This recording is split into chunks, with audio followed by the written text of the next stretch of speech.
A few nights ago, I was riding my bike on the road looking around. After a while, I stopped, and I heard a dog barking in front of me. Off the reach of street lights, I guess it's just complaining in the house. But not at all. A big goddamn white dog came running towards me, and I pedaled like crazy to escape. After a certain distance, it stopped chasing and turned away. I stand still and out of breath. I was thinking about how to deal with that crazy dog and get through the way.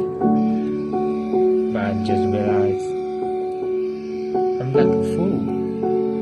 I've been outside for a long time, but I'm still getting used to the environment. When I met my old friend, I tried to keep out of that stranger sitting quietly. Even if I think I should back home, I never go where it's not welcome or not for me. Usually, I would respect the invite just because my father taught me to cherish people around me and live well. I don't mind becoming a happy fool. I just don't want to live a boring life.